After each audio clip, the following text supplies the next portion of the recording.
Toxic workplaces are no longer the exception. They're becoming the norm. And the numbers are telling. 60% of new managers fail in the first 2 years because, quite frankly, they don't know what they're doing. It immediately makes me think of Peter's Principle, something I talk about in my second book. The idea that people rise to the level of their incompetence. And the cost of that? 70% of people leave their jobs not because of the work, but because of poor managers. That's why today's conversation matters. Deb Laurel absolutely nails this topic, and we dive right into what's broken, and more importantly, how to fix it.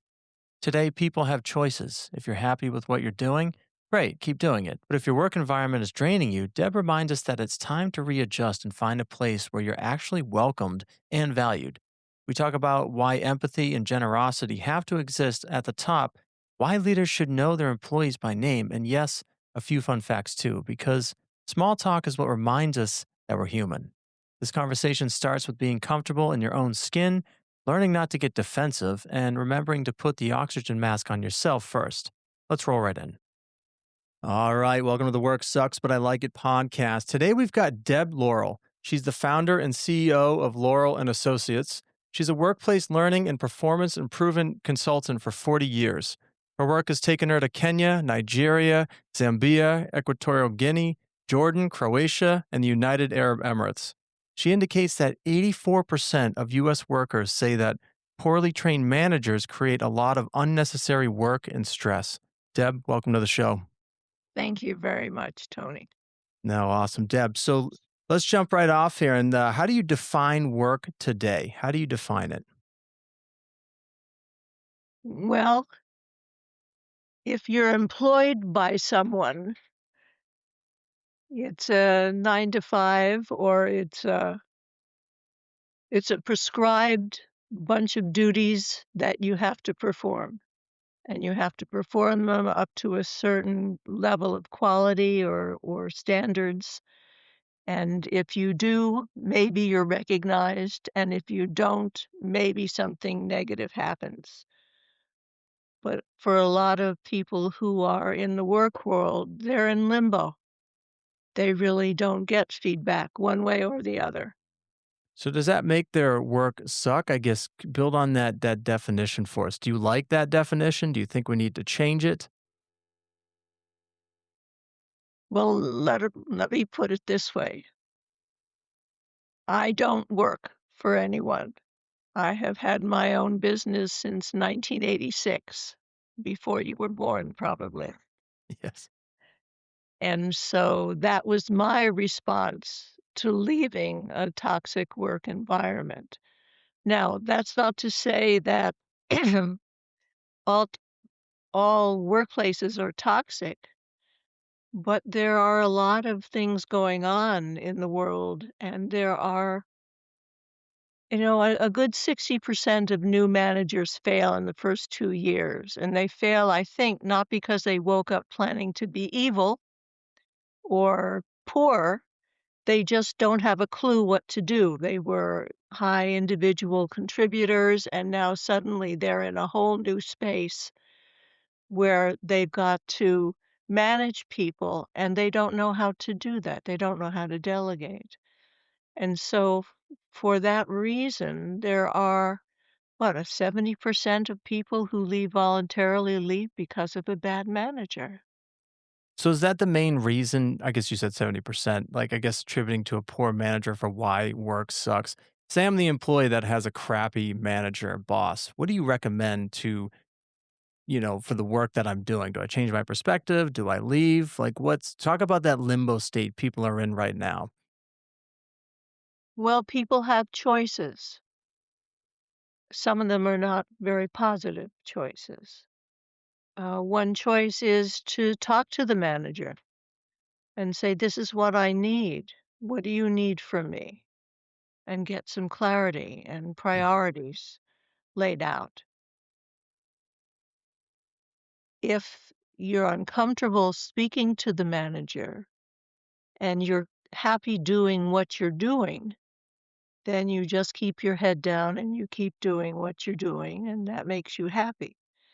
But if it doesn't make you happy, if it's creating stress, it's affecting your body, your relationships. You're taking this anger or stress home with you, then it's time to find another way to make a living.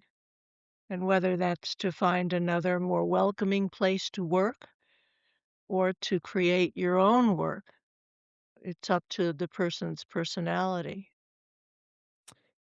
So change is tough in organizations, and I feel like this is an ongoing like theme of just workplace cultures being sort of toxic and employees kind of jump from one company to another. What are your thoughts on, a workplace culture? How do we improve the workplace culture to get employees to want to stay and do the work? It begins at the very top.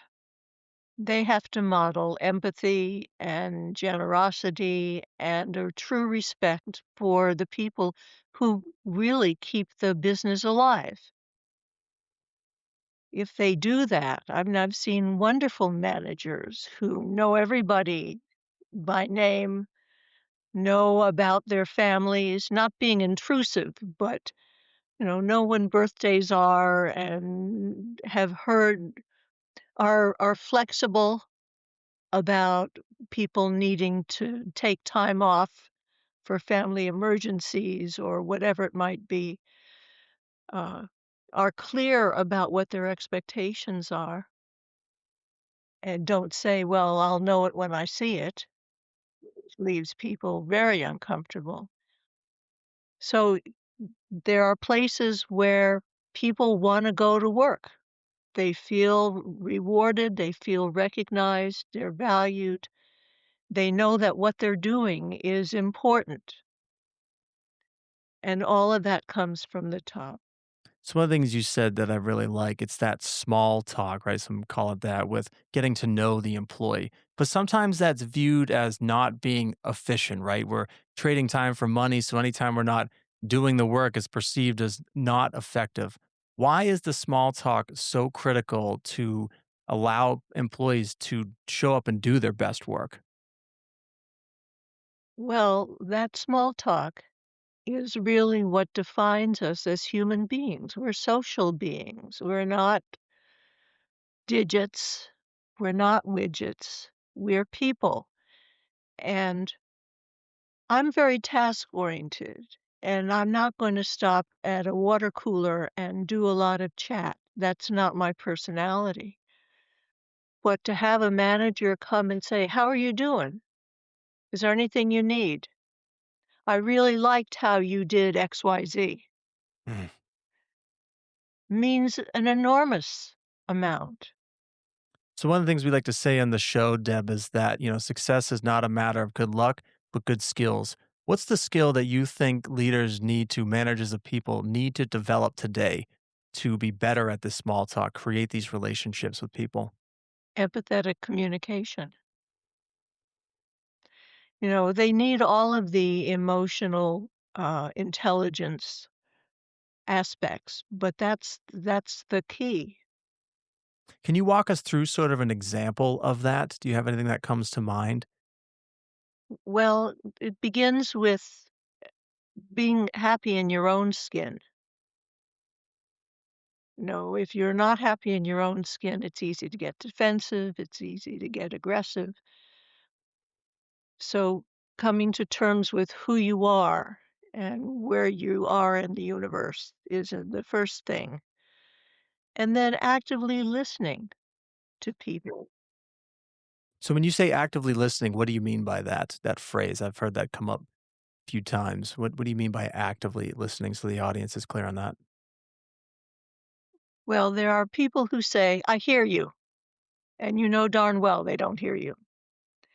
And the way you would know they heard you is if they paraphrase what you said and they ask some follow-up question that's related to what you said.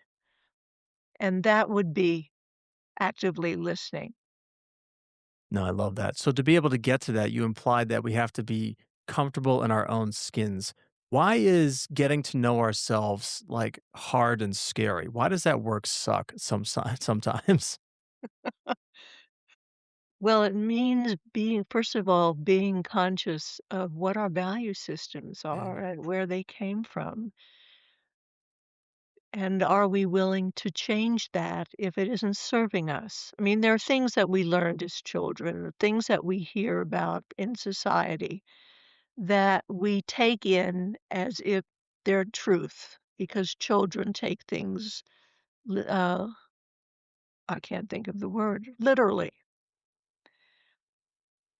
But as adults, we need to step back and say, "All right, is this serving me now? Is this really true?"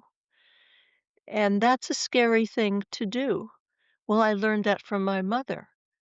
You know, it's like, why do you cut the ham in half when you put it in an oven? I've always done that. But why do you do that? My oven was too small. Yep. The only reason I did it. Had no value whatsoever to the juiciness of the ham. But it's looking at things that we've learned from parents and learned from mentors and learned from teachers and learned from society and having to divest ourselves of some of that. It takes a lot of work. So one thing I like that you said, Deb, the word value. So in my first book, I talk a lot about the word value and trying to find your song and dance. Walk us through what you mean by the word values that we should be thinking about in our lives. What kind of relationship do you wanna have? Do you value respect and integrity? What kind of person do you wanna be?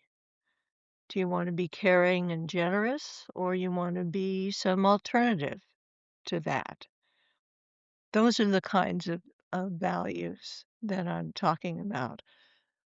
Is being a workaholic, you know, so many of us who are workaholics or were workaholics or are recovering perfectionists did it because that's how we thought we would get love or recognition from parents. Well, they're not around anymore for many of us. Why are we doing it? I had a woman come to an assertiveness class, and she was saying she was exhausted. And she was exhausted because she'd had to have her house perfectly clean. And I said, "Why is that?" "Well, that's how my mother expects it to be." I said, "Well, Mm. when was the last time your mother visited?" "Oh, she's been dead for 10 years." Ah! There's a value that needs to be looked at and backed away from because it's causing a lot of stress and it's Mm. unnecessary. So one thing in that example that's really interesting you brought up, right? This is this extrinsic thought of value, right? What something is worth.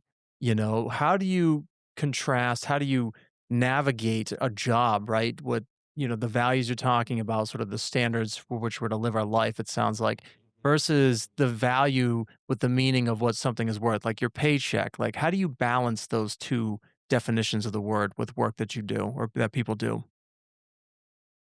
I don't value it. All right, money has a value, certainly. And for some of us, it's a way of recognizing that we are important, that we are appreciated. I think about work value differently. There was there used to be a Parker Pen company in Janesville, Wisconsin, and they were giving a tour of the plant. And they went by each person in an assembly plant, asking them what they were doing. And they got to a woman who was seated at a bench with 3 boxes. One box had the pen, one had the little clips that go on the pen, and she was putting the clip on the pen, and that's what they expected her to say. It was pretty obvious. But that isn't what she said. She said, "I'm responsible for the image of Parker Pen." Because if Mm. the person who takes our pen and puts it in their lapel pocket has it crumpled or it's not polished properly, it's gonna reflect poorly on Parker Pen. And I was in awe that someone took the time to say, "What you do has value." And you can do that if you care to with Mhm. any job. Take, transients who work in the kitchen cleaning dishes in a restaurant. It's dirty work, it's hot work, it's not very appreciated. But when you go to a restaurant, even a very high-end restaurant, and you sit down, one of the first things we look at is the silverware and the glassware. And if it's not very clean, doesn't matter what's on the menu. This is not a place we want to stay. To be able to say that and to recognize that and then to value them, sharing tips or whatever, so that it feels real to them. So you've worked with a lot of different cultures, around the world. Do you notice any differences when, employees in different countries speak of value compared to, I guess, America? We'll use that as sort of a baseline here. In Jordan, and I may misspeak, so if you're from Jordan, please accept that I'm working from memory, but they were very gracious. They cared about you as a person. I was there as a consultant to do work. My, luggage went one way and I went the other, and so I had nothing. They took me out shopping. They wanted me to be comfortable, and that loving kindness is a value that we see in some people, but we don't as Americans, we're not known for that. So what would you say America values? Let's kind of deep dive into that with the work that you've done. Like what would you say American corporations value? Oh, that's gonna vary, from company to company. Some places value the people and do what they can to get barriers out of the way to make sure they're rewarded financially and emotionally, that they're recognized, that they're given opportunities for advancement. And then there are companies where it is Theory X, military style, and you do what you're told and you jump as high as they say.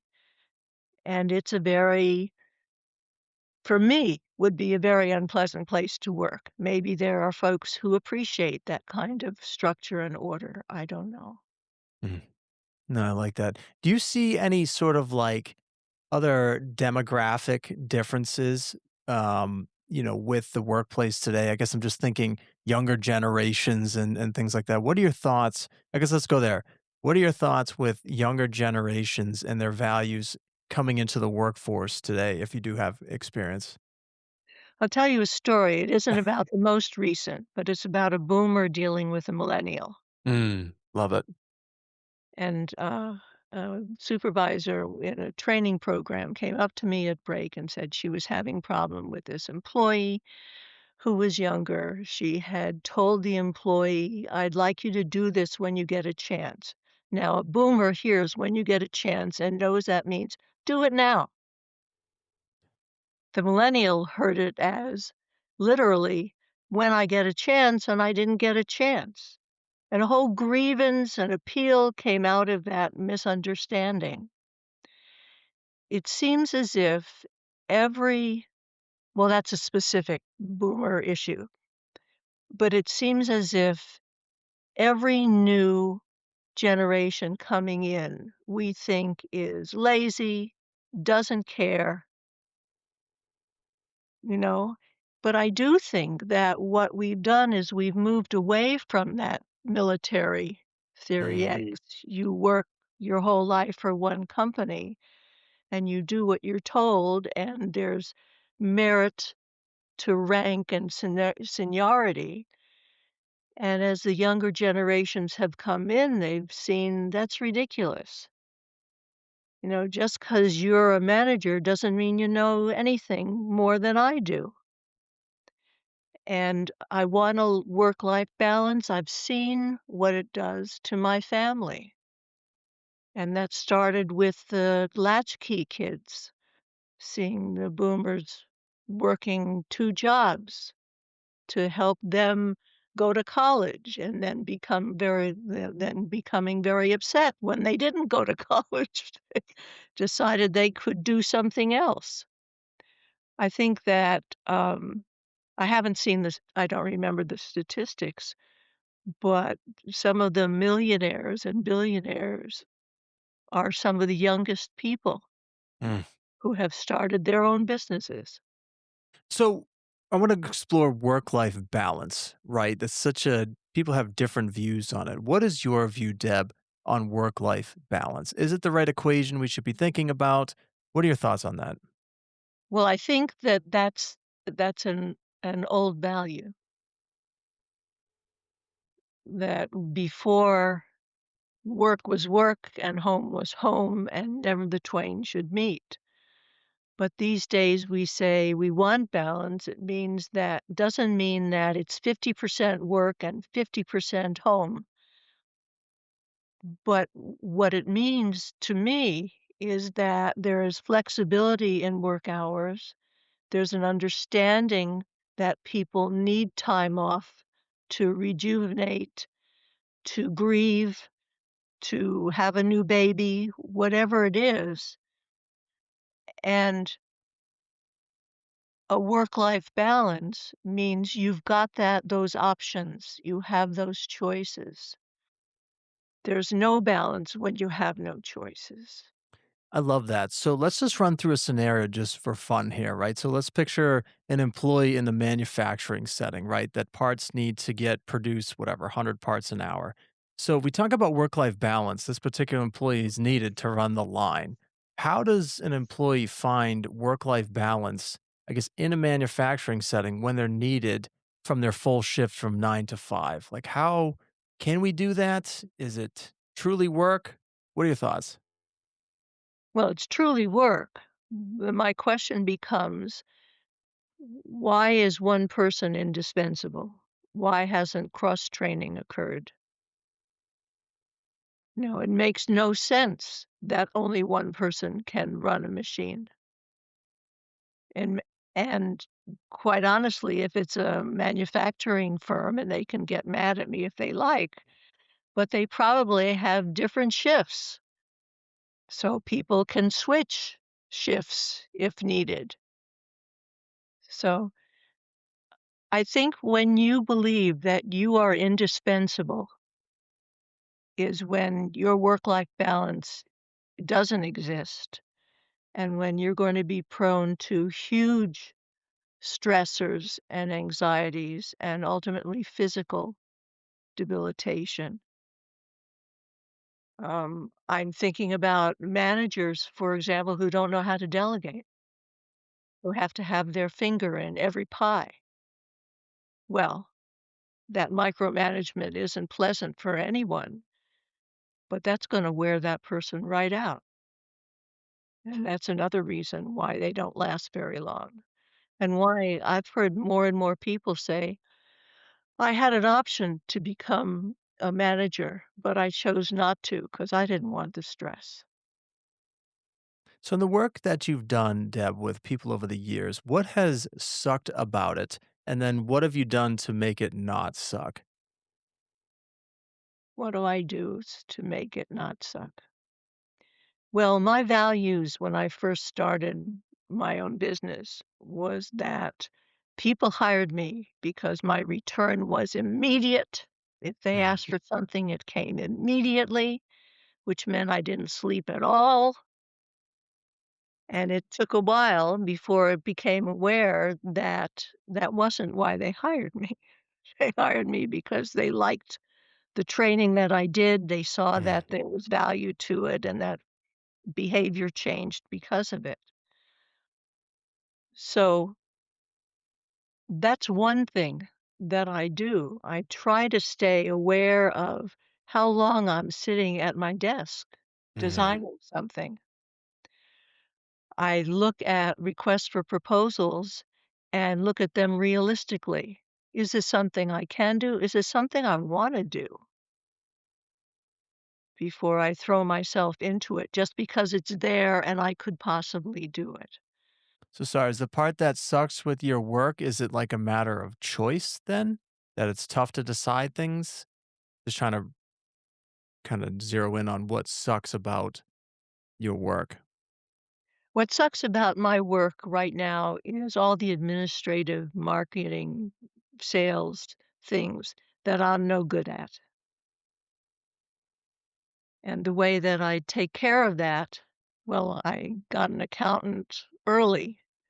I haven't gotten a marketing person yet, but, this do-it-yourself business doesn't work for me.